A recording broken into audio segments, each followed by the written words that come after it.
Hey guys, what's happening? So we are back with more Ultimate Black Panther and the search for the Sorcerer Supreme of Earth 6160. And in this one, there's going to be a lot of treats for you eagle-eyed viewers, so let me know what you catch down in the comments. So with that said, if you're enjoying these videos, be sure to drop a like, subscribe if you're new to the channel, and don't forget to hit that bell up top to get all notifications. Alright, so coming back, first we pick up with Killmonger and Storm, who were recently sent out by T'Challa to find someone who is both mystic and a scientist, so that person could help T'Challa get a better understanding of this strange new element that Khonshu's been using to build his kingdom. So this led to their most recent lead informing them of the Sorcerer Supreme, with that same lead sending them to a secret hand facility in Eastern Europe. And really, these are just the locations where the Maker's super police keep either missing heroes or whatever's left remaining of missing heroes locked up and hidden away from the rest of the world. And mind you, for Killmonger and Storm, for the most part, this has been like a blind search for them, because T'Challa never told them who they were looking for or even where to look. They were just sent out into the world and told to find somebody. So when they get to this hand facility, Killmonger's just like, okay, we have no idea how many guards are inside. We don't know what we're walking into, because the only thing their last lead told them was that the Sorcerer Supreme is here and they're gonna have to kill a lot of people to get to him. So for a moment, Storm just tells Killmonger like, hey, we could just walk away. And it's not even in a way where it's like she's scared or anything, but she's just like, hey, we don't owe T'Challa anything. He's not our king, and this whole mystery of vibranium, that's his problem. But right here, Killmonger tells her something that I think tells us a lot about him, because he lets her know that they do have to follow through with this. And if for no other reason, it's because he gave T'Challa his word. So I can only imagine we're gonna come to the point where T'Challa's in the same position, only for him to make a different decision. So Storm just tells Eric, don't give him your trust, and we do not serve his bidding. And following this, the two of them make their move on the building. And all of these hand agents, they have the Punisher 2099 face thing going on, because his face was always digitized out and mainly for cameras. But as for the hand agents, that's just how they look for real. And seemingly out of nowhere, when it starts raining, first this guy looks up like he's just been lied to by another meteorologist, only to then immediately get struck by lightning. So from here, with Storm taking down the overwatch for the facility, she then joins Eric to move in on the ground. And right away they notice there's no cameras here, which makes sense for a place that shouldn't exist, because who's crazy enough to do the most shadiest and foul things behind closed doors and record it? You'd have to be one sick individual. But either way, at this time, Killmonger's already scoped this place out for the stealth attack. So he tells Storm they can make their way in using the exposed vents around the back, only for her to decide that they should take the more direct approach. So Eric's more or less like, okay, you in the mood today. But before they can even get started, a ton of disfigured bodies come flying out of the building, which right away lets them know something crazy is going on inside. And among these bodies, most of them are agents, though one of them happens to be a doctor. So quickly, Eric does a scan so they can figure out who this guy is. And as it turns out, this is Dr. Donald Heimstedler, who is a torture doctor for hire. And it's kind of funny to me how that's his description. Like, is that how you're listed on Indeed? Does a guy like him find work on Glassdoor? Like, what's really going on? Torture doctor for hire. That's wild. But nonetheless, with them seeing all these bodies fly out and also identifying Dr. Heimstedler, not only does this confirm that they're in the right place, but as it would seem, the person who they've come to look for, they're not as captive or as helpless as it initially seemed. And as they move in closer, it's almost like a pathway is made for them, because next the front doors just blast open as if this person inside was inviting them in. So Storm and Eric continue to move forward. But when they do, there's just a trail of bodies along the way. So for a moment here, it kind of has Storm like, she's beginning to wonder if setting this person free is actually a good idea. Because at the end of the day, they don't know the Sorcerer Supreme, and any information they do have is just hearsay. So Eric just tells her they've made more difficult alliances. And Storm's like, yeah, but those have often brought difficult consequences. So surely enough, what they're seeing here, it's only the initial red flags for what they're getting into. But as they make their way further in, next they hear a twisted laugh come from below, which right there tells them where they need to head next. And I mean, unless this was like a horror movie or something, because that would then mean to get up out of there. But no, I mean, in this case, they just head towards it, because hey, what could go wrong? So Storm tells Eric to take her hand so she can gently levitate the two of them down the elevator shaft. And even though she has her doubts and suspicions about this place in particular, and I mean really, I don't blame her, But even though she does, she still goes through with this whole thing for Eric. Because as it stands, when it comes to T'Challa, Storm hears what he's saying, but at this point in time, she's going to look out for Eric. Because initially, T'Challa was borderline ordering Eric to do this search with his wife and Queen Okoye.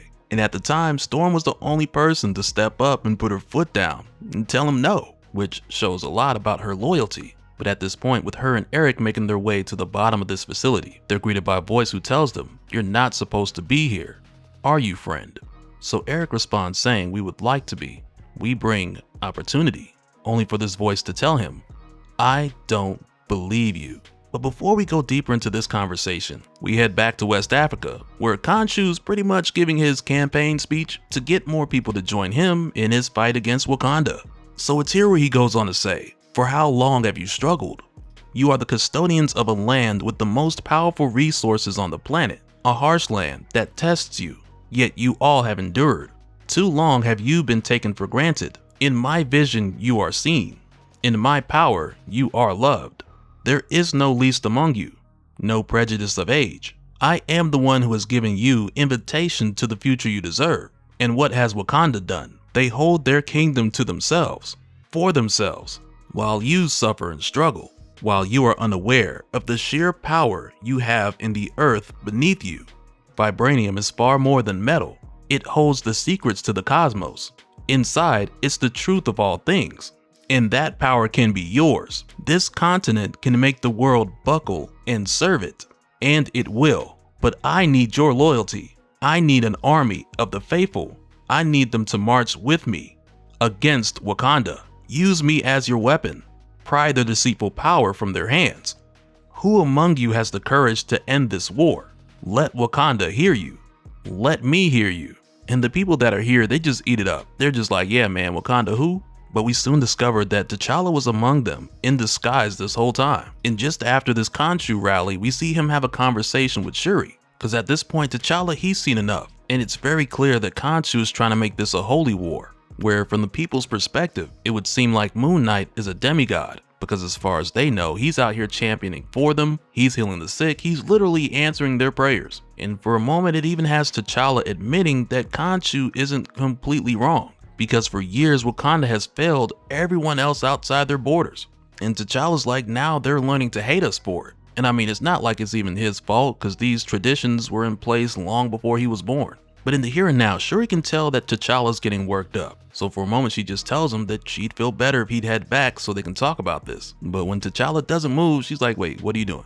And he even takes off the cloak like he's about to turn around, go back and get down. But when she asks him, "What are you doing?" T'Challa's just like, "I'm thinking." But on Shuri's end, she can see his armor being activated, like he's ready to get busy. So Shuri's just like, could you think different thoughts, please? Because as it stands, he's out there by himself, because this was just supposed to be a spy run. But T'Challa just tells Shuri here, "I could face him now, in front of everyone. I can break him and they can all see what he is. He's using them to get to the power he thinks we have." So Shuri tells him the power we do have, but we do not understand, yes, but you cannot do it alone. And now as a spy, you are as alone as you've ever been. Come home, brother. Please, let us talk this through with reason.